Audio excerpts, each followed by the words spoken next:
അതിന് ഇലക്ഷൻ ഇപ്പോൾ പടിവാതിക്കൽ എത്തി നിൽക്കുകയാണ്. അവകാശവാദങ്ങൾ അങ്ങോട്ടും ഇങ്ങോട്ടും ഉന്നയിച്ചുകൊണ്ടിരിക്കുക. ഇതിനിടയിൽ നമ്മുടെ ഇടയിലെ ചില ചെറുപ്പക്കാർ, ചില ഒന്നോ രണ്ടോ പേര് ഈ പെന്തിക്കോസ് സഭകളുടെ മുഴുവൻ വോട്ടുകൾ ഇടതുപക്ഷത്തിനെന്നും പറഞ്ഞൊരു പ്രചരണം നടത്തുകയും സോഷ്യൽ മീഡിയ വഴി അത് പ്രചരിപ്പിക്കുകയും ചെയ്യുന്നുണ്ട്. അതിനകത്ത് എന്തെങ്കിലും യാഥാർത്ഥ്യമുണ്ടോ? അങ്ങനെ നമ്മുടെ സഭാ നേതൃത്വം അതിന് നിന്ന് കൊടുത്തിട്ടില്ലല്ലോ. ഒരു മുന്നണിക്ക് വേണ്ടി അവരൊരിക്കലും നിൽക്കാറില്ല. അപ്പോൾ ചിലരിങ്ങനെ എന്തോ ലക്ഷ്യങ്ങൾ മുന്നിൽ കണ്ടുകൊണ്ട് ഒന്ന് രണ്ട് പിള്ളേരെന്ന് പറയുന്നതായിരിക്കും ശരിയെന്ന് എനിക്ക് തോന്നുന്നു. അവരിങ്ങനെ പ്രചരിപ്പിക്കുകയാണോ പെന്തക്കോസ്ത് വോട്ടുകൾ മുഴുവൻ ഇടതുപക്ഷത്തിന് വേണ്ടി കൊടുക്കാൻ പോകുന്നു, അങ്ങനെ സഭ തീരുമാനിച്ചു എന്നൊക്കെയാണ് പറയുന്നത്. എന്തുപോലെ യാഥാർത്ഥ്യമുണ്ടോ അതിനകത്ത്? അങ്ങനെ ഒരു തീരുമാനം എടുക്കണമെങ്കിൽ എത്രയോ ഇടങ്ങളിൽ ചർച്ച ചെയ്ത് വേണം. സഭകളുടെ തീരുമാനം എന്ന് പറയുന്നത് ലീഡേഴ്സിൻ്റെ പോലും അല്ല, ലീഡേഴ്സും കൗൺസിലും ചേർന്ന് ആലോചിച്ച്, കൗൺസിൽ അംഗങ്ങളിൽ വ്യത്യസ്ത രാഷ്ട്രീയ അഭിപ്രായമുള്ളവരുണ്ട്. ഇവരെ എല്ലാവർക്കും മാറി ചിന്തിക്കണമെങ്കിൽ അതെല്ലാം ബോധ്യപ്പെടുത്തി എടുക്കേണ്ട തീരുമാനമാണ് അത് ഏതെങ്കിലും ലീഡർമാർ, ഇപ്പം നമ്മുടെ അസംബ്ലീസ് ബോർഡിൻ്റെയോ IPCയുടെയോ ചർച്ച ബോർഡിൻ്റെയോ ഒന്നും എടുത്തായിട്ട് അറിവില്ല. ഇനി ഈവൻ VS ജോയി മത്സരിച്ചിട്ട് VS ജോയിയെ പിന്തുണയ്ക്കാൻ പോലും ഒരു ഔദ്യോഗിക തീരുമാനം ഇല്ല. അങ്ങനെയാണ് സ്ഥിതി. അപ്പോൾ പിന്നെ ഇടതുപക്ഷത്തിലേക്ക് നമ്മൾ പെന്തക്കോസ്ത് വോട്ടുകളെല്ലാം സമാഹരിക്കപ്പെട്ട് കൊടുക്കുന്നു എന്ന് പറയുന്നതിനകത്ത് അർത്ഥമില്ല. അപ്പോൾ അതിന് പറ്റിയൊരു സാഹചര്യവും ഇല്ല. എൻ്റെ കാരണം പറഞ്ഞാൽ ഈ പിന്തുണ കൊടുക്കേണ്ടി വരുന്നത് പ്രശ്നാധിഷ്ഠിതമാണ്. ചില വിഷയങ്ങളുടെ മുമ്പിൽ ഓരോ രാഷ്ട്രീയ കക്ഷികൾ എടുക്കുന്ന സമീപനം. പണ്ട് ഔദ്യോഗിക പിന്തുണ കൊടുത്തിരുന്ന കാലമുണ്ട്. ആ കാലം PG മാത്യു സാറിനെ പോലൊക്കെയുള്ള ആളുകൾ ഔദ്യോഗിക പക്ഷത്തു നിന്നുണ്ട്. സഭാ നേതൃത്വത്തിൽ നിന്ന് ഇറങ്ങി വന്ന് ഇതിനുവേണ്ടി സംസാരിച്ചിട്ടുണ്ട് അന്ന്. പിന്നെ മാധ്യമപ്രവർത്തകർ. അപ്പോൾ ഇപ്പോൾ ഇങ്ങനെ തീരുമാനം എടുക്കുന്നതിന് മാധ്യമപ്രവർത്തകരോ അതല്ലെങ്കിൽ നമ്മുടെ ലീഡേഴ്സോ അങ്ങനെ പൊതുരംഗത്ത് നിൽക്കുന്ന ആളുകളായിട്ട് എനിക്ക് പരിചയമില്ല. പ്രവർത്തകരാരും അതേക്കുറിച്ച് അഭിപ്രായം പറഞ്ഞിട്ടില്ല. പിന്നെയും പറഞ്ഞിട്ടുണ്ടെങ്കിൽ ഞാനേ പറഞ്ഞിട്ടുള്ളൂ, വൺ സൈഡ് പറഞ്ഞിട്ടുള്ളൂ. അതെ, മാധ്യമ പ്രവർത്തകരാരും തന്നെ അങ്ങനെ പറഞ്ഞിട്ടില്ല. എൻ്റെ ഒരു സംശയം, എന്തോ ഒരുമാതിരി മനസ്സിന് സമയനില തെറ്റിയതുപോലെയാണ് ഇവർ പറഞ്ഞു നടക്കുന്നത്. അങ്ങനെ ഇടതുപക്ഷത്തിന് പെന്തക്കോസ്തുകാരോടും പെന്തക്കോസ്തുകാർക്ക് ഇടതുപക്ഷത്തോടും ചങ്ങാത്തം കൂടേണ്ട കാര്യങ്ങളില്ല. ഒരു മുന്നണിയോടും ഇല്ല. അത് തന്നെയല്ല, മറ്റൊരു വിഷയം എന്ന് പറയുന്നത് നമ്മളെ സഭാ നേതൃത്വത്തിന്റെ തെറ്റായ പോക്കുകളോട് നമുക്ക് വിയോജിപ്പുണ്ട്. അതേസമയം തന്നെ സഭയ്ക്കെല്ലാം ഒരു നേതൃത്വമുണ്ട്. ഈ നേതൃത്വത്തിന് കീഴ്പ്പെട്ട് ജീവിച്ചുകൊണ്ട് തന്നെയാണ് നമ്മൾ സഭാ നേതൃത്വത്തിന്റെ പോരായ്മകളെ വിമർശിക്കുന്നത്. അത് സഭയ്ക്കെതിരല്ല, സംഹാരമല്ല, സഭ നന്നാകാൻ വേണ്ടി ചെയ്യുന്നതാണ്. IPCക്ക് ശക്തമായ നേതൃത്വമുണ്ട്, ചർച്ച് ബോർഡിനുണ്ട്, അസംബ്ലീസ് ബോർഡിനുണ്ട്, ഷാരോൺ ഫെലോഷിപ്പിനുണ്ട്, WMEക്കുണ്ട്, ന്യൂ ഇന്ത്യ ബൈബിൾ ചർച്ചിനുണ്ട്, ന്യൂ ഇന്ത്യ ചർച്ച് ബോർഡുണ്ട്. ഇതെല്ലാം തന്നെ ആയിരക്കണക്കിന് വിശ്വാസികളുള്ള വലിയ സഭകളാണ്. പതിനായിരക്കണക്കിന് വിശ്വാസികളുണ്ട്. ഇവരുടെ ഒരു നേതൃത്വം ഇന്ന് വരെ കൂടി ഒരുമിച്ചിരുന്ന് ആലോചിച്ചിട്ട് ഇന്ന മുന്നണിക്ക് വോട്ട് ചെയ്യാമെന്ന് അവർ പറഞ്ഞിട്ടില്ല. പിന്നെ എന്തിനാണ് ചിലർ ഇങ്ങനെ പ്രചരിപ്പിക്കുന്നത്? അതെ, ഈ ഇത്തരം സഹോദരന്മാർ ബാലിശമായ ചില ആവശ്യകതകളാണ് ഗവൺമെൻറ് മുമ്പിൽ പലപ്പോഴും വെക്കുന്നത്. അത് മൂളിക്കേൾക്കാനും സാധിച്ചു തരാനും പ്രയാസമില്ലാത്ത ആവശ്യങ്ങളായി പറയുന്നത്. എന്ന് വെച്ചാൽ ഞങ്ങൾക്ക് സുവിശേഷ പ്രവർത്തനം സ്വൈര്യതയോടെ നടത്തണം. നിങ്ങൾ നടത്തിക്കോ, ഞങ്ങളുടെ പ്രൊട്ടക്ഷൻ ഉണ്ട്. ഇത് ആർക്കാ സാധിച്ചു തരാൻ പറ്റാത്ത? അത് രാഷ്ട്രീയ പാർട്ടിയല്ല ചെയ്തു തരേണ്ടത്. അതിന് ഭരണകൂടവും ഭരണഘടനയും കോടതിയുണ്ട്. ഇവരുടെ അനുമതി വേണ്ട. ഞാൻ എൻ്റെ ഒരു അനുഭവം പറയാം. ഞാൻ പ്രസംഗിക്കുന്ന പല ഇടങ്ങളിലും സാങ്ഷൻ കിട്ടില്ല എന്നൊരു വാദം ഉണ്ടായി. പോലീസുകാർ ഇന്ന ആളാണെങ്കിൽ ചെറിയ കാര്യത്തിനകത്തുണ്ടെന്ന് കൂട്ടിക്കോ വിമർശനങ്ങൾ. പക്ഷേ അതിൽ ഞാൻ ലീഗലായിട്ട് തന്നെ ഇടപെട്ടിട്ട് അതിൻ്റെ കാരണം അറിയണം. അങ്ങനെ വന്നപ്പോൾ സാങ്ഷൻ തരാതിരിക്കാൻ പറ്റില്ല. കാരണം ഇന്ത്യൻ പൗരൻ എന്ന നിലയിൽ എൻ്റെ ആവിഷ്കാര സ്വാതന്ത്ര്യമാണ്. അവർക്ക് കേസെടുക്കാനേ പറ്റുള്ളൂ. എനിക്ക് പ്രൊട്ടക്ഷൻ തരണം അവർ. അത് നമ്മുടെ റൈറ്റാണ്. അതിന് ഒരു പാർട്ടിയുടെ ആവശ്യമില്ല. അത് അപ്പുറത്ത് UDF വന്നാലും LDF വന്നാലും എന്തോ സൗജന്യം തരുന്നു എന്ന് പറഞ്ഞ പോലെയാണ് സുവിശേഷ യോഗങ്ങളെ ഞങ്ങൾ സംരക്ഷിക്കുന്നു. ചില വാർത്തകളാണ് വടക്കേണ്ടിയെ നിങ്ങൾ തല്ലി മേടിക്കുന്നു, ഇവിടെ അത് കിട്ടാതിരിക്കുന്നു. ഞാനത് അംഗീകരിക്കുന്നേ ഞാൻ അംഗീകരിക്കുന്നില്ല. ഒരർത്ഥവും അതിനകത്തില്ല. ഞങ്ങളുള്ളത് കൊണ്ടാണ്. ഇവരെന്തോ ഉള്ളതുകൊണ്ട് പ്രത്യേകിച്ച് ഉണ്ടാകുന്നതിന് 100 വർഷം മുമ്പ് പക്ഷെ അത് അവര് അങ്ങനെ ഇടപെട്ടെങ്കിൽ നല്ല കാര്യം. അതിനെ ചെറുതായിട്ട് കാണുന്നില്ല. പക്ഷെ അതുകൊണ്ട് ഞങ്ങളാണ് നിങ്ങളുടെ രക്ഷകർ എന്ന രൂപേണയുള്ള ഇടതുപക്ഷ ജൽപ്പനങ്ങളോട് താല്പര്യമില്ല. അതിനകത്ത് ഒരർത്ഥവുമില്ല. അടുത്ത കാര്യം, ഇങ്ങനെ ഒരു കാലഘട്ടം മുഴുവൻ ഞങ്ങൾ നിങ്ങളെ സംരക്ഷിച്ചു, അതുകൊണ്ട് നിങ്ങൾ ഞങ്ങളെ പിന്തുണച്ചോളണം എന്ന് പറയേണ്ട കാര്യവുമില്ല. അപ്പം നമുക്കിവിടെ വേണ്ടത് റൈറ്റാണ്, അവകാശം. ആ പെന്തക്കോസ്തയുടെ അവകാശം എന്താ? ഒരാളെ മത്സരിപ്പിച്ച് ജയിക്കുന്നതുമല്ല. ഞാനിപ്പോൾ VS ജോയിയെ പിന്തുണയ്ക്കുന്ന ഒരാളാണ്. അത് പക്ഷേ വി എസ് ജോയി നിൽക്കുന്ന പെന്തക്കോസ്ത് തൊട്ടല്ല അങ്ങനെ സമാഹരിക്കേണ്ടതാണെന്ന് എനിക്ക് തോന്നുന്നില്ല. അതിൻ്റെ കാരണം അത് വർഗീയതയാണ്, നമ്മളങ്ങനെ പറയുന്നത്. തീർച്ചയായിട്ടും. ഒരു പെന്തക്കോസ്തുകാരൻ എം പിയോ എം എൽ എയോ മുഖ്യമന്ത്രിയോ ആകുമ്പോൾ തീരുന്നല്ല പ്രശ്നം. അത് തന്നെയല്ല, വി എസ് ജോയി സഭയുടെ കെയർ ഓഫിൽ വളർന്നു വന്ന ആളൊന്നുമല്ല. അദ്ദേഹം KSU മുതൽ യൂത്ത് കോൺഗ്രസിൽ വന്നു, സമരം നയിച്ചും കേസുകളിൽ അകപ്പെട്ടും ഒക്കെ തന്റെ കഴിവുകൾ തെളിയിച്ച് മര്യാദക്കാരനായ സൗമ്യനായ ഒരു ചെറുപ്പക്കാരൻ തന്റെ വ്യക്തിപ്രഭാവം കൊണ്ട് വളർന്നു വന്ന ആളാണ് V S Joy. V S Joy വളർന്നു വന്നതിൽ ഒരു ബന്ധുക്കോസുകാർക്ക് ഒരു അവകാശം പറയാനില്ല, അവർക്കൊരു ബന്ധവും ഇല്ല. അപ്പൊ അതുകൊണ്ട് അത് നമ്മൾ നോക്കട്ടെ, അദ്ദേഹത്തിന്റെ കഴിവാണ്. അല്ല, അതും നമ്മൾ ഈ ഇതര സഭകൾ ചെയ്യുന്ന പോലെയോ പ്രസ്ഥാനങ്ങൾ ചെയ്യുന്ന പോലെയോ ഞങ്ങളുടെ ഒരാളെ ആക്കണം, അതിനകത്ത് അർത്ഥമില്ല. ഒരു സ്ത്രീ മുഖ്യമന്ത്രി ആകുമ്പോൾ തീരുന്നതല്ല സ്ത്രീകളുടെ പ്രശ്നം, അതിനകത്ത് അർത്ഥമില്ല. ഇത് എന്താണ് നയവും പരിപാടിയും, അവര് ഭരണഘടന നടപ്പിലാക്കുന്നത് എങ്ങനെയാണ്, ഇതിനെയൊക്കെ ആശ്രയിച്ച പിന്തുണ. പക്ഷേ നമുക്ക് ചില അവകാശങ്ങൾ കിട്ടാനുണ്ട്, അത് വേണേ അവർക്ക് ചെയ്യാമല്ലോ. അല്ല, അവകാശങ്ങൾ എന്ന് പറഞ്ഞപ്പോൾ ശവക്കോട്ട തർക്കം, അതുപോലെ തന്നെ ഹാള് നിർമ്മിക്കാൻ ഇപ്പൊ അതെല്ലാം ലിബറലായി, കോടതി ഇടപെട്ട് പോലും. അതിനകത്ത് വീട്ടിൽ ഇപ്പൊ പ്രാർത്ഥന നടത്താം, തീർച്ചയായും ആരെ അനുമതി വേണ്ട. ഇങ്ങനെ എത്തിയിരിക്കുകയാണ് കാലം. മറിച്ച് ഇപ്പുറത്ത് നമ്മുടെ അവകാശങ്ങൾ വേറെ ചിലതുണ്ട്. അവകാശങ്ങൾ എന്താ? പെന്തക്കോസ്ത് സമൂഹം ഒരു വേറിട്ട സമൂഹമാണ്. ആ സമൂഹത്തിന്റെ അവർക്ക് ഭരണപങ്കാളിത്തം വേണ്ടേ? ഭരണപങ്കാളിത്തം വേണം, പങ്കാളിത്തം വേണം, അത് ആവശ്യമാണ്. പക്ഷെ അത് ഈ രൂപത്തിലല്ല അത് ആവശ്യപ്പെടേണ്ടത്. കാരണം ഞാൻ കഴിഞ്ഞ നമ്മുടെ ഇന്റർവ്യൂവിലും പറഞ്ഞു, ഇതിലേക്ക് ഫിറ്റായ ആളുകളെ രാഷ്ട്രീയ പാർട്ടികളുടെ വളർന്നു വരണം. അപ്പോൾ വി എസ് ജോയിയെ പോലെ ഇടതുപക്ഷത്തും ഇതര പാർട്ടികളിലും ഒക്കെയുള്ള ആളുകൾ വളർന്നു വരുമ്പോൾ അവർക്ക് പിന്തുണ കൊടുക്കണമെന്ന് അങ്ങോട്ടാണ് പറയേണ്ടത്. അത് ന്യായമായൊരു കാര്യമാണ്, അതിൽ തെറ്റൊന്നുമില്ല. പക്ഷെ നമ്മളൊരു വർഗീയത പോലെ ഇടപെടുന്ന രീതി ശരിയല്ല. പെന്തക്കോസ്തുകാർക്ക് ഇത് വേണം, അത് വേണം, ഇത് വേണമെന്നും പറഞ്ഞിട്ട് ആ ഒരു രീതി ശരിയല്ല. കാത്തലിക് ശാരീരത്തിലൊക്കെ ഇടപെട്ടിട്ടുണ്ട്. അതൊരു എല്ലാ ക്രൈസ്തവ സഭകളും LDF ജയിച്ചു വരുമ്പോൾ ക്രിസ്ത്യൻ MLA-മാർ അതിനകത്തുണ്ടെങ്കിൽ അദ്ദേഹം ഏത് സഭക്കാരനാണോ ആ ബിഷപ്പ് വിളിക്കും, മന്ത്രിയാക്കാൻ പറയും. UDF വന്നാലും പറയും, അതെ അതെ അതെ, NSS SNDP വന്നാലും പറയും, അവരുടെ ലീഡേഴ്സ് വിളിച്ചാൽ ഇന്നാരെ ആക്കി തരണം. ഏത് മുന്നണി വന്നാലും അവർക്ക് പ്രശ്നമല്ല, അവർക്ക് അവരുടെ ജാതിയിലോ അവരുടെ മതത്തിൽപ്പെട്ട ഒരാൾ മന്ത്രിയാകും. അതൊരു സുഖകരമാണ്. ജനാധിപത്യ മതേതരത്വ ലോകത്ത് പറ്റിയൊരു കാര്യമല്ല. എല്ലാവർക്കും വേണ്ടി നീതി നടപ്പിലാക്കുക എന്നുള്ളതാണ് നമ്മൾ അതിൽ എടുക്കേണ്ട ഒരു നിലപാട്. നമ്മളാണത് കൂടുതൽ എടുക്കേണ്ടത്. പക്ഷെ ഇവിടെ അസംബ്ലീസ് ഓഫ് ഗോഡിന്റെ പറന്തലിലെ പുതിയ കൺവെൻഷൻ ഗ്രൗണ്ട് ഉദ്ഘാടനം ചെയ്യാനായിട്ട് പിണറായിയെ വിളിച്ചിരുന്നു. അദ്ദേഹം അവിടെ വന്നു പ്രസംഗിക്കുന്നതിനിടയിൽ പറഞ്ഞു, നിങ്ങൾക്ക് അവകാശപ്പെട്ടതൊന്നും നഷ്ടമാകില്ല, അത് ഞങ്ങൾ തന്നിരിക്കും എന്ന് പരസ്യമായിട്ട് പുള്ളി പ്രസംഗിച്ച ആ പ്രസംഗം കോട്ട് ചെയ്ത് നമ്മൾ ഇതിന് ലേഖനങ്ങൾ എഴുതുകയൊക്കെ ചെയ്തിട്ടുണ്ട്.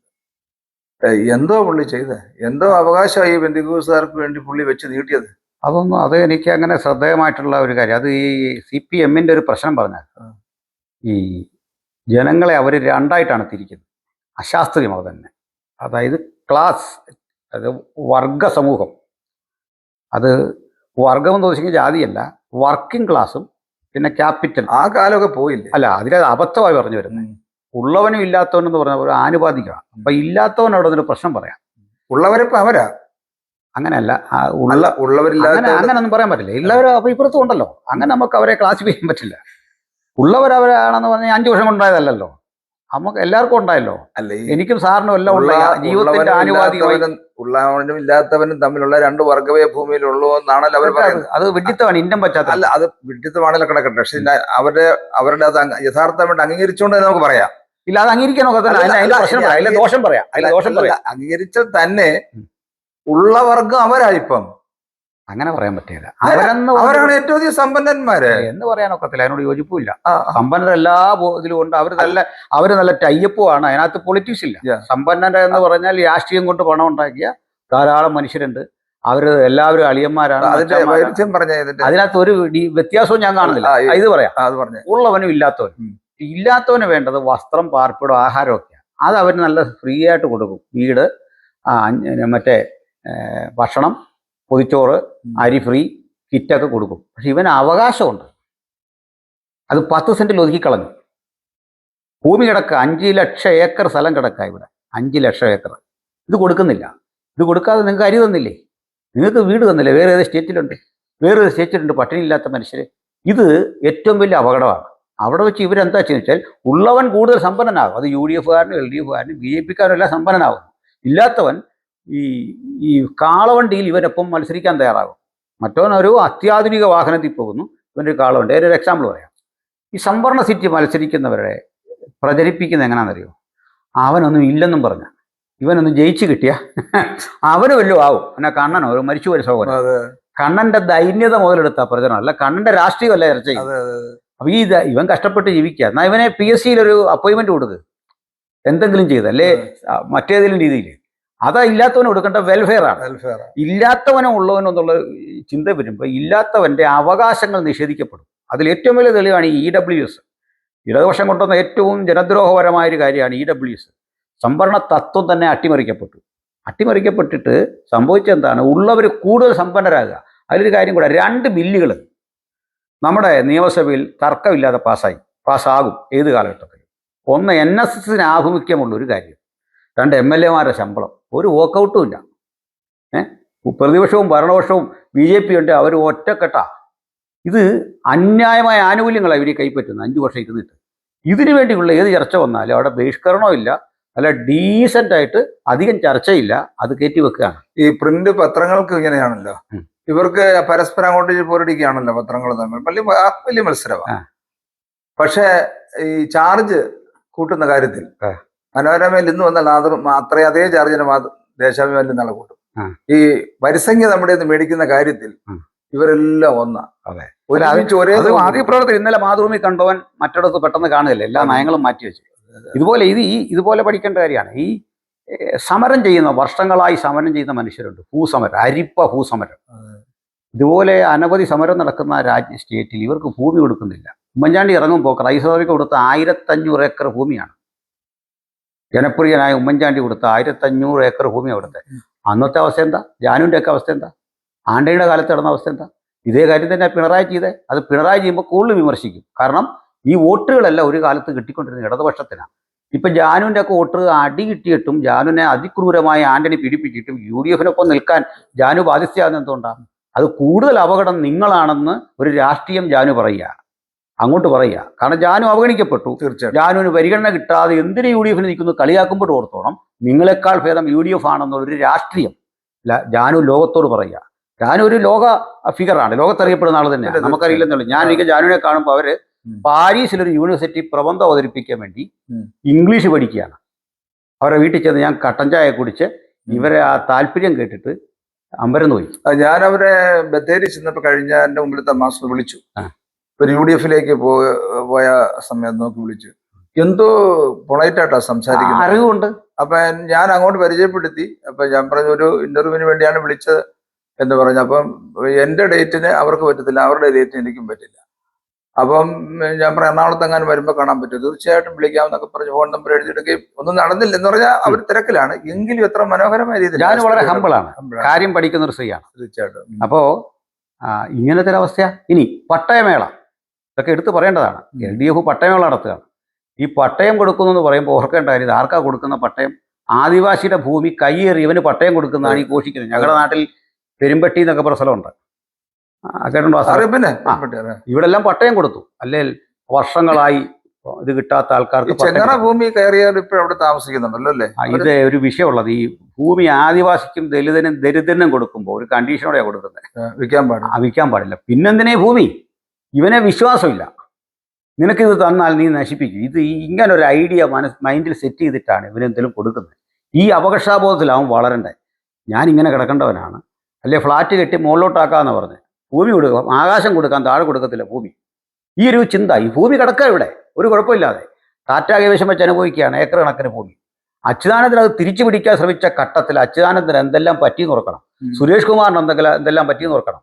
പിന്നെ അതിനുശേഷം അന്നത്തെ നമ്മുടെ ഒരു IPS കാരനുണ്ടായിരുന്നല്ലോ, മാന്യമായി പ്രവർത്തിച്ചുകൊണ്ടിരുന്ന ഋഷിരാജ് സിംഗ്, ഇവർക്കൊക്കെ എന്താ പറ്റിയെന്നറിയോ? വലിയ തിരിച്ചടികൾ നേരിട്ടു രാഷ്ട്രീയപരമായിട്ട്. ഈ സുരേഷ് കുമാർ രാജിവെച്ചു. കാരണം ഭൂമിയുടെ രാഷ്ട്രീയം ചർച്ചയാകുന്നിടത്തെല്ലാം ഇടതുപക്ഷം മൗനമായിരിക്കും, നമ്മൾ ഒരക്ഷരം മിണ്ടില്ല. പക്ഷെ നമ്മൾ പറഞ്ഞു വന്നത് നമ്മുടെ ഇടയിലെ ആളുകളുടെ ചേരിതിരിഞ്ഞുള്ള പോരാട്ടമാണ് നമ്മൾ പറഞ്ഞു വന്നത്. അതെ, അല്ലെ എന്ത് സപ്പോർട്ട് ചെയ്യുമ്പോൾ ഒരു ഞാൻ LDF-നോടും UDF-നോടും BJP-യോടും സമദൂരം പാലിക്കുന്ന ഒരാളാണ് എന്നെ സംബന്ധിച്ചിടത്തോളം. കേൾക്കുന്നവന് ഞാൻ ഇടതുപക്ഷം എന്ന് പറയുന്നത് CPM-ഓ CPI അല്ല, ഈ ചിന്തക്കാണ് ഞാൻ ഇടതുപക്ഷം എന്ന് മനസ്സിലായി. അത് കാരണം ഞാൻ ഇന്ന് കാണുന്ന ഇടതുപക്ഷത്തിൽ ഇടതുപക്ഷം ഇല്ല, പക്ഷെ ഞാൻ ഇടതുപക്ഷമാണ് മനസ്സുകൊണ്ട്. UDF-നെ എറുക്കുന്ന കാരണം അവരാണ് നമുക്ക്. എനിക്കിപ്പോ എന്റെ കാര്യം കൊണ്ട് ഞാൻ പറയട്ടെ, എനിക്കിപ്പോ ആശയപരമായിട്ട് ഇടതില്ല.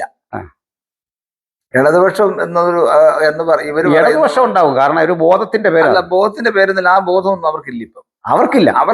അപ്പൊ പിന്നെ അവരുടെ കൂടെ നമ്മൾ അല്ല, അവരുടെ കൂടെ നിൽക്കണ്ട, അതല്ല ഇടതുപക്ഷം. ആ. അതായത് പിണറായി വിജയനോ അല്ലെങ്കിൽ നമ്മുടെ തകരച്ചണ്ട ഫിലിമൊക്കെ എടുത്ത പാർട്ടിയുടെ പണം കൊണ്ട് ജീവിക്കുന്ന ഒരു നേതാവുണ്ട്, രണ്ടാമത്തെ പാർട്ടി ഞാൻ പറയട്ടെ, സെവി മനോ മാത്യുവിന്റെ ഒരു ബിനാമിയായ രാഷ്ട്രീയക്കാരനുണ്ട്. ദരിദ്രരുടെ അനുകമ്പയും സ്നേഹവും പ്രകടിപ്പിക്കാൻ പറ്റുന്ന ഒരു ഇടതുപക്ഷ മനോഭാവം ഇല്ലാതെ ഇടതുപക്ഷം എന്ന് പറയുന്ന നടക്കുന്ന ആളുകളോട് ഞാനെന്തിന് ചങ്ങാത്തം കൂടണം? അല്ല, ആ അനുഭാവം ഉണ്ട്. അതല്ല ഞാൻ അതിൽ അവാർഡാ പറഞ്ഞു വരുന്നത്. ഈ ഇടതുപക്ഷത്തിന്റെ വീക്ഷണത്തിൽ തൊഴിലാളി എന്ന് പറഞ്ഞാൽ പണിയെടുക്കുന്നവനല്ല, തേങ്ങ ഇടുന്നവനല്ല, അന്നം വിളയിക്കുന്നവനല്ല, എംപ്ലോയി അവൻ ഈ തൊഴിലാളി എന്ന് വിളിക്കുന്നത്. മനസ്സിലാക്കിക്കോണം. ആ തൊഴിലാളിക്ക് സുഖം അവിടെ. ഇപ്പൊ നമ്മൾ കേട്ടില്ലേ 10% കൂട്ടി അവരുടെ ശമ്പളം, 10%. അപ്പോൾ ആശാവർക്ക് 25 രൂപ മാസം കൂട്ടി. നാണം കെട്ട പണി. അന്നേരം പറയാം ഇത് ആദ്യം പറയുന്നറിയാം, മറ്റൊരു സ്റ്റേറ്റിലും ഇല്ല. ഇതൊരു കൺസ്യൂമർ സ്റ്റേറ്റാണ്. ഇവിടെ ഉൽപ്പന്നത്തിന്റെ വില മനസ്സിലാക്കണം, ഇവിടെ ജീവിക്കാനുള്ള ബുദ്ധിമുട്ട്, മനുഷ്യന്റെ ജീവനിലവാരം നോക്കണ്ടേ. ഇത് സൗജന്യമല്ലേ ചോദിക്കുന്നത്. നമ്മൾ ഈ സൗജന്യം ചോദിക്കുന്ന പോലെയാണ് സർക്കാരിന്റെ ഇടപെടൽ. അപ്പൊ ഇത് അടുത്തൊരു ചോദ്യം. ഈ NSS എത്ര സമരം ചെയ്തു? സെക്രട്ടറി പഠിക്കാൻ ഒരു സമരവും ചെയ്തിട്ടില്ല. പക്ഷെ അവർക്ക് 10% സംവരണം കൊടുക്കാൻ ആരോടും ആയിക്കൊണ്ടി വന്നില്ല, ഒരു മനുഷ്യരോട്. അവരുടെ സാമ്പത്തികം കുറഞ്ഞ ആളുകൾക്ക് ആ സാമ്പത്തികം കുറഞ്ഞ കണക്ക് കൂട്ടിക്കോ. തിരുവനന്തപുരം സിറ്റിയിൽ 75 സെന്റ് സ്ഥലം ഉണ്ടെങ്കിൽ നിങ്ങൾ ദരിദ്രനാ. പുറത്ത് 2.5 ഏക്കർ സ്ഥലം ഇവിടെ ഉണ്ടെങ്കിൽ നിങ്ങൾ ദരിദ്രനാ. 8 ലക്ഷം രൂപ വാർഷിക വരുമാനമുള്ള ഒരു നായർ ദരിദ്രനാണ്. ആലോചിച്ചോണം. അതുകൊണ്ടാണ് മെറിറ്റിനെ അട്ടിമറിച്ചുകൊണ്ടാണ് ഇപ്പോൾ സംവരണം വന്നിരിക്കുന്നത്. മെറിറ്റിലൂടെ പാസ്സായി ജയിക്കേണ്ട കുട്ടിയെ, അതായത് 60,000-ലൊക്കെ റാങ്ക് കിടക്കുന്നവനാണ് ഇപ്പൊ EWS വഴി ഇങ്ങോട്ട് എത്തിച്ചത്. അതിന്റെ കാരണം ഇവരുടെ പോപ്പുലേഷൻ കുറവാ. ചെറിയ പോപ്പുലേഷനുള്ള സമൂഹത്തിന് വലിയ സംവരണം കൊടുത്തു. അപ്പൊ നമ്മുടെ പെന്തിക്കോസ്ത് സമൂഹത്തിന്റെ ഉദാഹരണത്തിനും അവർക്ക് ഗവൺമെന്റിൽ നിന്ന് കിട്ടാനുള്ള അവകാശങ്ങൾക്ക് നമുക്ക് എന്ത് ചെയ്യാൻ പറ്റും? അതൊക്കെയാണ് ഈ പോയി ആളുകൾ പറയണ്ടേ. അല്ലെ, ശവക്കോട്ട സംരക്ഷിക്കാനോ? അത് 24 മണിക്കൂർ ശവക്കോട്ട സ്കൂള്, ശവക്കോട്ട ഇതേ പറയാനുള്ളൂ, ഈ പോകുന്ന ആളുകൾക്ക് പറയാനുള്ളൂ.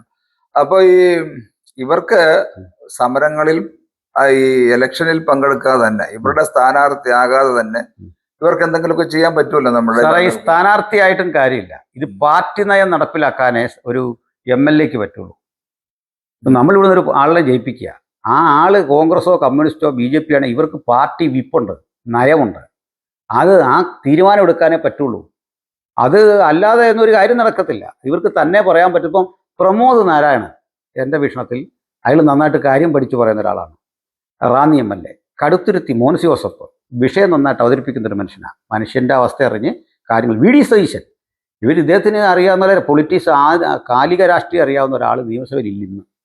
പക്ഷെ പ്രശ്നം ഇവർ ഒറ്റപ്പെട്ട ശബ്ദമാണ്. ഇത് നടപ്പിലാക്കി എടുക്കണമെങ്കിൽ അഭിപ്രായം അവിടെ പറയാവുന്ന ഐക്യരാഷ്ട്രസഭയിലെ സമാധാനത്തിന് വേണ്ടിയുള്ള പ്രസംഗം പോലെ. നമ്മൾ പ്രസംഗിച്ചാലും അതവിടെ രേഖപ്പെടുത്തി വെക്കും, കേൾക്കാൻ ആരുമില്ല, കുറെ പതാക ഇരിപ്പുണ്ട്, അറിയാമല്ലോ. ഇതിനപ്പുറത്ത് അലങ്കാരത്തിനപ്പുറത്തില്ല. പ്രൈവറ്റ് ബില്ലുകൾക്കൊന്നും യാതൊരു സാധ്യതയില്ല. ഗവൺമെന്റ് കൊണ്ടുവരുന്ന ആ ബില്ലിന് മാത്രമേ പ്രാധാന്യമുള്ളൂ. അപ്പൊ നമ്മുടെ വിഷയം നമ്മൾ പറഞ്ഞു പോയപ്പോഴതെല്ലാം കൂടെ പറയേണ്ടതാണ്. നമ്മളെ ബാധിക്കുന്ന വിഷയങ്ങൾ തന്നെയാണിത്. സഭയുടെ വിഷയമല്ല, ഇത് കോമൺ സാമൂഹ്യ പ്രശ്നങ്ങളാണ് അനിൽ പറയുന്നത്, അല്ല നമുക്ക് കേട്ടേ പറ്റൂ. പക്ഷെ നമ്മുടെ ഇടയിലെ ചില ആളുകൾ ഇപ്പോഴത്തെ ഈ പ്രശ്നം LDF-ന് സഭ പിന്തുണ പ്രഖ്യാപിച്ചു എന്ന് പറഞ്ഞ് പ്രചരിപ്പിക്കുക, സോഷ്യൽ മീഡിയയിൽ ഇടുക. അത് ഈ സഭ ലീഡേഴ്സ് ഒന്ന് വിലക്കണ്ടേ, ഞങ്ങൾ ആരും അറിഞ്ഞിട്ടില്ല, ഞങ്ങൾ ആരും ഇതിനകത്ത് പങ്കെടുത്തിട്ടില്ല എന്ന് ലീഡേഴ്സും മിണ്ടുന്നില്ല. അത് പണ്ടേ അവര് ഈ എന്താ പറയുക, വായില്ലാക്കുന്നിലപ്പന്മാരാണ് നമ്മുടെ സകല ലീഡേഴ്സും. ഏത് കാര്യത്തിലും അവർ അഭിപ്രായം പറഞ്ഞേക്കുന്നത്. ചിലര് വായ തുറക്കാതിരിക്കുകയാണ് ബുദ്ധി. അത് അങ്ങനെയും കൂടെ ഉണ്ട്. ചില ആളുകളൊന്നും മിണ്ടാതിരിക്കുക ഒരക്ഷരം ഇവര്. അപ്പൊ ഈ പറയുന്ന കുഴപ്പമില്ലെന്ന് ചോദിച്ചു കഴിഞ്ഞാൽ, ഇടതുപക്ഷത്തിന് നേതൃത്വവും പിന്തുണ പ്രഖ്യാപിച്ചു എന്ന് വന്നു പോകും. അതെ. കാരണം ഇവരിത് പറയുമ്പോഴേ 2-3 പിള്ളേർ മാറി നിന്നിട്ട് ഇടതുപക്ഷത്തിന് വോട്ട് ചെയ്യണം, ഞങ്ങൾ തീരുമാനിച്ചു, സഭ തീരുമാനിച്ചു, നേതാക്കന്മാർ തീരുമാനിച്ചു. ഇടാവേ അങ്ങനെ നേതാക്കന്മാരാരും തീരുമാനിച്ചില്ല. പോയി ഇവിടെ ഇടതുമില്ല വലതുമില്ല, നിങ്ങൾക്ക് ഇഷ്ടമുള്ളവർ വോട്ട് ചെയ്യും. തീരുമാനിക്കണമെങ്കിൽ ഈ ലീഡർഷിപ്പിനെയും അത്യാവശ്യം അത്ര ആളുകളെയും ചേർത്ത് ഒരു ചർച്ച നടത്തി എന്ത് കാരണത്താൽ ഇത് ബോധ്യപ്പെടുത്തേണ്ട അണികളെ. സംഭവിക്കുന്നത് കഴിഞ്ഞ തവണ എങ്ങനെ വോട്ട് ചെയ്തു അതുപോലെ തന്നെ ഇത്തവണ UDF-കാരനുള്ള ഇതിനകത്തുള്ള UDF-കാർ UDF-നും LDF-കാർ LDF-നും വോട്ട് ചെയ്യുക. അതിനപ്പുറത്തൊന്നും പ്രത്യേകിച്ച് 5% വോട്ടിന്റെ ചാഞ്ചാട്ടം ഉണ്ടാവും. 5% അല്ല, ഭൂരിപക്ഷം പെന്തക്കോസ്തുകാരെ വോട്ട് UDF-ന്. അതല്ല ഞാൻ ഇലക്ഷന്റെ ഈ റിസൾട്ടിന്റെ മാറി മറിഞ്ഞു വരുന്ന അതാ ഞാൻ പറഞ്ഞത്. ആ. കാരണം ഈ 1.5 ലക്ഷം വോട്ട് പോൾ ചെയ്യുമ്പോഴത്തേക്ക് 5000 10,000 വോട്ടുകളൊക്കെയാണ്, അല്ലെങ്കിൽ 3000 4000 വോട്ടുകൾക്കൊക്കെയാണ് ഈ ജയവും തോൽവിയൊക്കെ. അപ്പൊ ശരാശരി പറയുമ്പോൾ 5000 വോട്ടിന്റെ വ്യത്യാസമേ പരാജയങ്ങളെ നിശ്ചയിക്കുന്നുള്ളൂ. ബാക്കി രണ്ട് ഗ്രൂപ്പായിട്ട് നിൽക്കുക. UDF സ്ട്രോങ് ആണ്, LDF സ്ട്രോങ് ആണ്. ഇതിനിടയ്ക്ക് ന്യൂട്രലായിട്ട് നിൽക്കുന്ന കുറെ വോട്ടുകൾ ഭരണത്തിന്റെ നന്മതിന്മകൾ അറിഞ്ഞാണ് അവർ വോട്ട് മാറ്റുന്നത്. ആ 5% അവർ 1.5 ലക്ഷം വോട്ട് ചെയ്യുമ്പോൾ 7500 പേര്, അല്ലാതെ 10 ആയിക്കോ, അവരാണ് ഇലക്ഷനെ നിശ്ചയിച്ചത്. അതാണ് ഈ ഇലക്ഷനിൽ ഇനി സംഭവിക്കാൻ പോകുന്നതിന്റെ എന്റെ വിശ്വാസം. ഏതായാലും നമ്മൾ പറഞ്ഞു വന്നത്, നമ്മുടെ ലീഡേഴ്സ് ഇനിയും സമയമുണ്ട് അവർക്ക് പറയാനായിട്ട്. തീർച്ചയായിട്ടും പറയണ്ട. കാരണം ഇതിപ്പോ ഇടതുപക്ഷത്തിന് വോട്ട് ചെയ്യാൻ തീരുമാനിച്ചു എന്ന് പ്രചരിപ്പിച്ചിട്ട് നേതാക്കന്മാർ മിണ്ടാതിരിക്കുമ്പോൾ, ഞാനിപ്പം നമ്മൾ തമ്മിൽ ഒരു പോരാട്ടം, ഞാൻ നിങ്ങളെ കുറിച്ച് ഒരു ആരോപണം ഉന്നയിച്ചു, നിങ്ങൾ മിണ്ടുന്നില്ലെങ്കിൽ അർത്ഥം അത് ശരിയാണെന്ന് വരും. അതിനകത്തൊരു പ്രോബ്ലം ഉള്ളത് ഈ മാധ്യമങ്ങള്, ഇപ്പൊ ക്രൈസ്തവ ചിന്തയാണെങ്കിലും സ്വാധീനം ചെലുത്തിയ കുറെ പത്രങ്ങളുണ്ടല്ലോ, രാഷ്ട്രീയം ചർച്ച ചെയ്ത്, ഈ പത്രങ്ങളുടെ അഭാവം ഇവർക്കൊരു പ്രകടിപ്പിക്കാനൊരു വേദിയില്ലാത്ത പരിസ്ഥിതി സംജാതമാക്കിയിട്ടുണ്ട്. നിങ്ങളുടെ അഭിപ്രായം എന്താ? നമ്മളാണ് ആരായണ്ടത്? അല്ലെങ്കിൽ അവർക്ക് തനിയെ അത് പറയാനുള്ളൊരു സ്പേസോ താല്പര്യമോ പണ്ടും ഇല്ലൊന്നുമില്ല, പത്രക്കുറിപ്പ് ഇറക്കുന്ന ഏർപ്പാടോ. അവർക്ക് സാമൂഹ്യ പ്രശ്നങ്ങളിൽ നമ്മളെ മാധ്യമങ്ങൾ ഇടപെടുന്നില്ല. ഇപ്പൊ ഞങ്ങൾ ക്രൈസ്തവ ചിന്ത തുടങ്ങിയ കാലം മുതൽ തന്നെ ഞാനത് പറഞ്ഞുകൊണ്ടായി തന്നെ പറഞ്ഞു, സെമി സെക്കുലർ ആണ്. പിന്നെ ക്രൈസ്തവ ചിന്ത എന്ന് പേരിട്ടു എന്നുള്ളത് വേറൊരു കാര്യം.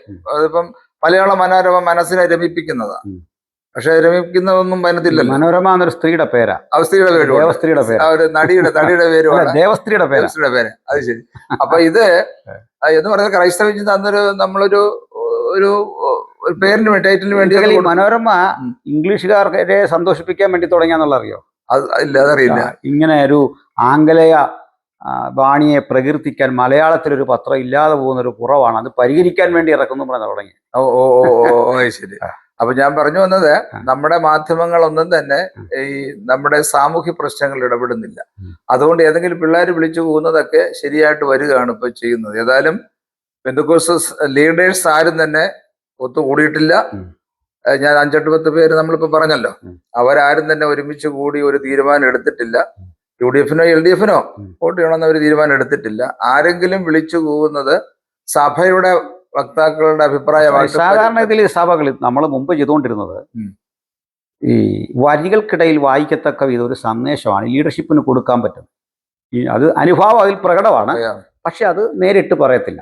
പറയാതെ പറയുന്നത്, ഇന്ന പ്രശ്നങ്ങൾ നമുക്കുണ്ടായപ്പോൾ ഇന്ന വിധത്തിൽ നമുക്ക് സപ്പോർട്ട് കിട്ടി ഇന്നെടുത്തുനിന്നാണ്, ദൈവമക്കൾ അതോർത്ത് പ്രാർത്ഥിക്കുകയും ഇന്ന പ്രതിസന്ധി വരാതിരിക്കാൻ ഇങ്ങനെ പരോക്ഷ സന്ദേശം കൊടുക്കുന്ന ഒരു പതിവ് പണ്ടുണ്ടായിരുന്നു. അപ്പോൾ ചിലപ്പോൾ പറയും നമുക്ക് ഇരു കക്ഷികളോടും പ്രത്യേകിച്ച് വിരോധവും മമതയോ ഒന്നുമില്ല എന്നുള്ള നിലയിൽ സംസാരിക്കാറുണ്ട്. ഇത്തരത്തിൽ അവരൊരു പ്രസ്താവന ഔദ്യോഗികമായി നടത്തണം. ഞാൻ പറഞ്ഞത്, നമ്മുടെ ലീഡേഴ്സ് ഇന്നാർക്ക് വോട്ട് ചെയ്യണമെന്ന് പറയാൻ നമ്മൾ ആരും ചെയ്യുമോ?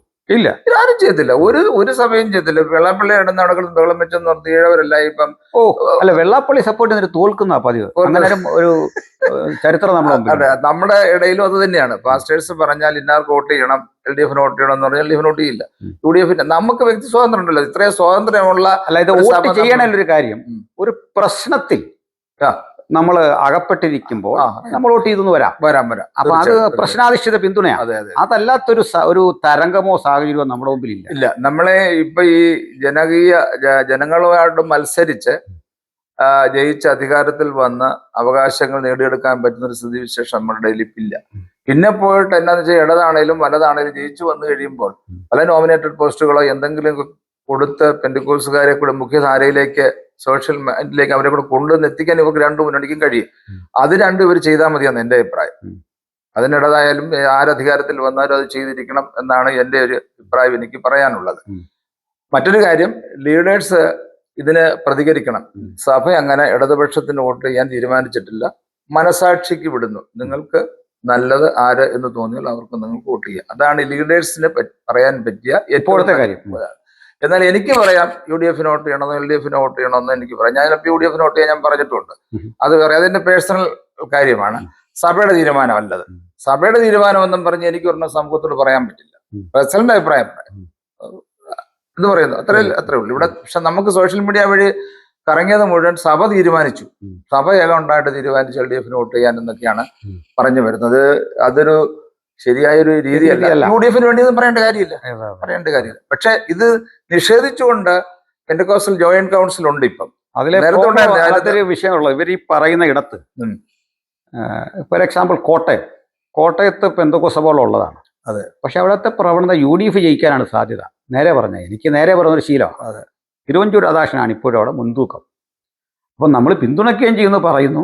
ഇദ്ദേഹം ജയിക്കുകയും കൂടെ ചെയ്തു കഴിഞ്ഞാൽ ഉണ്ടാകാവുന്ന ഒരു ഭവിഷ്യത്ത് വളരെ വളരെ ഗുരുതരമായി കുറെ ഇടങ്ങളുണ്ട് അതുപോലെ. തീർച്ചയായിട്ടും അത് എന്താ ഓർത്താണ് ഈ പിള്ളേർ ഇങ്ങനെ പറയുന്നത് എനിക്ക് അറിഞ്ഞുകൂടാ. വളരെ മോശം. ഞാൻ പറയുന്നത് ജോയിന്റ് കൗൺസിൽ, ക്രിസ്ത്യൻ ലീഡേഴ്സിന്റെ ജോയിന്റ് കൗൺസിൽ PCIക്ക് പാരലായിട്ട് കൊണ്ടുവന്നായിരുന്നു. PCIയിൽ പാസ്റ്റേഴ്സ് ഇല്ല എന്ന് പറഞ്ഞ് പാസ്റ്റർ സഹോദരന്മാരുടെ കളിയാണെന്നും പറഞ്ഞു. പക്ഷെ അത് എന്തിനാ ഉണ്ടായെന്ന് മനസ്സിലാക്കി കഴിഞ്ഞപ്പോൾ അവർ പലരും അതിൽ നിന്ന് മാറിപ്പോയി. എങ്കിലും ആ pastor joint council ഇപ്പോഴുണ്ട്. Rajukutty pastor അതിന്റെ സെക്രട്ടറി ചീഫാണ്. അദ്ദേഹം വിചാരിച്ചു കഴിഞ്ഞാൽ ഈ ലീഡേഴ്സിനെല്ലാം വിളിച്ചുകൂട്ടി ഒരു മുന്നണിക്ക് നമുക്കില്ല, നിങ്ങൾ മനസാക്ഷി അനുസരിച്ച് വോട്ട് ചെയ്തോണം, ഞങ്ങൾ ഇന്ന മുന്നണിക്ക് വോട്ട് ചെയ്യാൻ പറഞ്ഞിട്ടില്ല, പറയുകയും ഇല്ല എന്ന് പറഞ്ഞ് തടി ഊരിയില്ല എങ്കിൽ ഇടതുപക്ഷത്തിന് വോട്ട് ചെയ്യാമെന്ന് ഈ പിള്ളേരെല്ലാം പറഞ്ഞ് വരുത്തി നടന്നിട്ട് UDF ഭൂരിപക്ഷ അധികാരത്തിൽ വരികയും ചെയ്തു കഴിഞ്ഞാൽ അത് നമുക്കൊരു ഭവിഷ്യത്ത് ഉണ്ടാകില്ലേ? അല്ലേ? വെള്ളാപ്പള്ളി പറഞ്ഞാലായി പോകും. നമ്മൾ പറഞ്ഞ് തോക്കാൻ പോയുള്ള സ്ഥിതി എന്താ? അതെ. അതുകൊണ്ട് നേതാക്കന്മാർ വേറെ ചില കാര്യങ്ങളൊക്കെ അവർക്ക് ബുദ്ധിപൂർവ്വം ചെയ്യാമായിരുന്നു. ഈ നമുക്കുള്ള ഇപ്പോഴത്തെ അവകാശങ്ങളെ കുറിച്ചുമൊക്കെ അതെ താഴെ തട്ടിൽ ചർച്ച ചെയ്ത് കൊണ്ടുവരാറുണ്ട്. അതെ. അതൊന്നും ഉണ്ടായില്ല. സാറ് കൺക്ലൂഡ് ചെയ്തിട്ട് അല്ല, അത് നമ്മൾ ഇത്രയേ ഉള്ളൂ പറയാൻ. അത് നമുക്ക് ഇടതുപക്ഷത്തിന് വോട്ട് ചെയ്യണമെന്ന് സഭ അറിയാതെ ഇവരങ്ങ് പറയുകയാണ്. UDF അധികാരത്തിൽ വരികയൊക്കെ ചെയ്തു കഴിഞ്ഞാൽ നല്ലൊരു ശതമാനം പെന്തക്കോസ്തുകാർ ഇപ്രാവശ്യം UDFന് വോട്ട് ചെയ്യുമെന്നാണ് എൻ്റെ ഒരു വിശ്വാസം. അങ്ങനെ അവർ അധികാരത്തിൽ വരികയും നേതൃത്വം LDFന് വോട്ട് ചെയ്തെന്ന് പറഞ്ഞു എന്ന് വരുത്തി നിലനിൽക്കുകയും കൂടെ ചെയ്തു കഴിഞ്ഞാൽ ഒരു ബുദ്ധിമുട്ടുണ്ടാകില്ല നമുക്ക്. അത് രാഷ്ട്രീയപരമല്ല. ഇനിയിപ്പോ നമ്മൾ ഇവരെ ലീഡേഴ്സ് പറഞ്ഞാൽ മതി, ഞങ്ങൾ രണ്ടു മുന്നണിയിലില്ല, നിങ്ങൾ മനസാക്ഷി അനുസരിച്ച് വോട്ട് ചെയ്തോളൂ. ഇത് പറയുമ്പോ തന്നെ UDF ഈ വൈര്യനിര്യാതന ബുദ്ധി സൂക്ഷിക്കുന്ന ഒരു സംഘടനയല്ല. അല്ല, അതൊരു സത്യം. അത് സത്യം. ഇടദോഷമാണ് തീർച്ചയായും സൂക്ഷിക്കുന്നത്. കറക്റ്റ്. അതൊരു വസ്തുതയാണ്. അപ്പൊ ഞാൻ ഇങ്ങനെ പറയുമ്പോൾ വേറെ ഓർക്കണ്ട. അതിനകത്ത് ഇപ്പൊ നമ്മൾ വോട്ട് ചെയ്തില്ല എന്ന് പറഞ്ഞ് UDFിലെ ഏതെങ്കിലും ഒരു MLA യോ മന്ത്രിയോ ഒരു പക വെച്ചൊന്നും ഇടപെടത്തില്ല. ഇല്ല. LDFകാർ അങ്ങനല്ല, അവര് ഇടപെടും. പക്ഷെ ഇതൊക്കെ പറയുമ്പോഴും ഞാൻ വീണ്ടും ആവർത്തിക്കുക, UDF അധികാരത്തിൽ വരില്ല എന്ന് തന്നെയാണ് എൻ്റെ ഇപ്പോഴും വരെയുള്ള നിരീക്ഷണം. ഇല്ല, UDF അധികാരത്തിൽ വരും. ഞാനത് കരുതുന്നില്ല. ഞാൻ 100% വിശ്വസിക്കുന്ന UDF അധികാരത്തിൽ. മെയ് 5 കാണാം UDF. പക്ഷെ ഞാൻ എന്റെ ആശയം ഞാൻ പറഞ്ഞാൽ തന്നെ അതിന് വ്യക്തിപരമായിരിക്കും. സഭയ്ക്ക് എന്റെ നിരീക്ഷണങ്ങൾ, എന്റെ നിരീക്ഷണം പാളിയിട്ടുണ്ട്. നിരീക്ഷണങ്ങൾ പാളാം. മനുഷ്യരല്ലേ. എന്റെ അഭിപ്രായം UDF അധികാരത്തിൽ വരുമ്പോൾ അനുഭവം കൊണ്ട് പറയുന്നല്ല, അത് പ്രേക്ഷകർ മനസ്സിലാക്കാൻ വേണ്ടി ഞാൻ ആർക്ക് വോട്ട് ചെയ്ത ഒരാളല്ല. കാരണം ഞാൻ ഇടതുപക്ഷമായതുകൊണ്ട് LDFന് വോട്ട് ചെയ്യില്ല. കാരണം ഞാൻ ശരിയായ ഇടതുപക്ഷക്കാരനാണ്. അതുകൊണ്ട് LDFന് ചെയ്യില്ല. UDF എന്ന് പറയുന്നത് കോൺഗ്രസ് എന്ന് പറഞ്ഞ പാർട്ടിയാണ് ഇന്ത്യയിലെ 13 സ്റ്റേറ്റിൽ മതപരിവർത്തന നിരോധന നിയമം കൊണ്ടുവന്നത്. അത് തുടരുക മാത്രമാണ് BJP ചെയ്യുന്നത്. ഇതുകൊണ്ട് മതേതരത്വം അല്ല, അങ്ങനെയാണെങ്കിൽ അത് BJPക്ക് അതും കളയാമല്ലോ. അല്ല, BJP ഓൾറെഡി അവരുടെ അജണ്ടയാണല്ലോ. അപ്പോൾ ഇങ്ങനെയുള്ള പല കാരണങ്ങളാൽ ഇവർ രണ്ടുപേരും ഇതിന് യോഗ്യരല്ല. കാരണങ്ങളും നമ്മളിപ്പോ പ്രാദേശിക കാരണങ്ങളൊക്കെ നോക്കിയാൽ അത് മതി. അല്ല, അത് എന്റെ നിലപാട് പറഞ്ഞ ഇതൊന്നും ഇല്ലായിരുന്നു. അപ്പോൾ തന്നെ ചില വ്യക്തികൾ, ഇപ്പൊ ഞാന് നമ്മുടെ M. ലിജു ജയിക്കണമെന്ന് ആഗ്രഹിക്കുന്ന ഒരാളാണ്. അപ്പൊ തന്നെ പ്രതിഭ നല്ലൊരാളാണ്. അതൊരു ചിന്താക്കുഴപ്പം അവിടെ. പ്രതിഭ അല്ല, എനിക്കിപ്പോ രണ്ട് പാർട്ടിയിലുള്ള ചില ഇങ്ങനെ ഇപ്പൊ VS ജോയ്, അങ്ങനെ കുറെ മനുഷ്യരുണ്ട് ജയിച്ചു വരണമെന്ന് ആഗ്രഹിക്കുന്ന. ബൽറാം, അല്ല BT ബൽറാം. കറക്റ്റ് ആണ്, ആ ചിന്തയൊക്കെ നല്ലതാണ്. പക്ഷെ ഞാൻ ഈ ഇലക്ഷൻ രാഷ്ട്രീയമായിട്ട് തന്നെ കാണുക. എനിക്ക് അങ്ങനെ കാണാനാണ് ഇഷ്ടം. ഞാൻ എക്കാലത്തിൽ രാഷ്ട്രീയമായിട്ട് അങ്ങനെ വരുമ്പോൾ UDF ജയിക്കുമെന്നാണ് എൻ്റെ ആഗ്രഹം. പക്ഷേ എങ്കിൽ UDF ജയിക്കുമെന്ന് പറഞ്ഞ് നടന്ന് നേതാക്കന്മാർ പറഞ്ഞ് പ്രചരിപ്പിക്കാൻ പാടില്ല. ഈ വ്യക്തിപരമായി നമ്മൾ ഈ പറയുന്നത് സഭയുടെ തീരുമാനമല്ലപ്പ ഇത്. നമ്മുടെ അനുഭവം, നമ്മൾ അനുഭവിച്ച് പാർട്ടി മെമ്പറായിട്ട് കുറെ നാളിരുന്ന കാര്യവും അതിന് ഇത്രയും വർഷങ്ങൾ പ്രവർത്തിച്ചതിന്റെ എക്സ്പീരിയൻസും കൊണ്ട് ഇടതുപക്ഷത്തിനുള്ള പ്രസക്തി നഷ്ടമാകുന്നു. കാരണം അവർക്ക് പറയുന്ന അതിൽ ആദ്യം പറഞ്ഞതുപോലെ തന്നെ ഒരു സാധാരണ ജനങ്ങളോടുള്ള പ്രതിപത്തി ഒന്നുമില്ല. അവരെല്ലാം വലിയ സമ്പന്നന്മാരും അവർക്ക് ജീവിക്കണം, അവർക്ക് പണം ഉണ്ടാക്കണം എന്നുള്ള ചിന്തയിലേക്ക് പോകുന്ന ഗ്രൂപ്പായിട്ട് അവർ മാറിക്കഴിഞ്ഞു. സാറേ, അത് ഒരു കാര്യം കൂടെ പറയാം അക്കാര്യത്തിൽ. ഈ ഏറ്റവും അധികം ഈ കൈക്കൂലിയുടെ കൈമാറ്റം നടക്കുന്നത് അറബി രാജ്യങ്ങളിൽ സിംഗപ്പൂരിലുമാണെന്നറിയാമല്ലോ. ഇവിടെയൊക്കെ ചെന്ന് സൂക്ഷ്മാംശങ്ങളിൽ പരിശോധിച്ചാൽ ഇവിടുത്തെ വലിയ മാളുകളും ഈ സൗകര്യങ്ങളും എല്ലാം ഇരുമുന്നണിയുടെ നേതാക്കന്മാർ ജോയിൻ്റായിട്ടാണ് ചെയ്യുന്നത്. അത് ചില മണ്ടന്മാർ മാത്രം പരാജയപ്പെട്ടുകൊണ്ടുണ്ട്. അതെ. ഇപ്പോൾ പി കെ ഗുരുദാസന് വീടില്ല, അല്ലെങ്കിൽ അങ്ങനെ കുറേ മനുഷ്യരുണ്ട്. പാലൂളി മുഹമ്മദ് കുട്ടി, നമ്മുടെ ജയരാജ്, പി ജയരാജൻ, ഇവരൊക്കെ അർത്ഥപ്പട്ടണിക്കാരോ കഷ്ടപ്പെട്ടൊക്കെ ജീവിച്ച മനുഷ്യരുണ്ട് എല്ലാ പാർട്ടിയിലും. അതെ. പക്ഷെ ഇതിനകത്ത് നമുക്ക് ഒരു രാഷ്ട്രീയത്തെയായിട്ട് പറയാൻ പറ്റില്ല. അറിയാൻ പറ്റും. ഇവരെല്ലാം അവിടെ രാഷ്ട്രീയം എന്ന് പറയുന്ന ഒരു സംഭവത്തെ ഒരു വ്യവസായമായോ സാമ്പത്തിക നന്മ ആർജിക്കാനൊരു വഴിയായിട്ടൊക്കെ കണ്ടുകൊണ്ട് പോകുന്നൊരു സിസ്റ്റമാണ്. ആ സിസ്റ്റം കറപ്റ്റഡ് ആണ്. അതിൽ ചെന്ന് കൈ വെച്ച് കഴിഞ്ഞാൽ നമ്മളും കറപ്റ്റഡ് ആവും. ആ ഒരു ദോഷം കൂടെ ഉണ്ട്. പക്ഷെ അത് അതിലൊക്കെ സമയം ഒത്തിരി ആയതുകൊണ്ട് നമുക്ക് വേറൊരു വിഷയമായിട്ട് വേണേൽ ചർച്ച ചെയ്യാവുന്നുള്ളത്. ഏതായാലും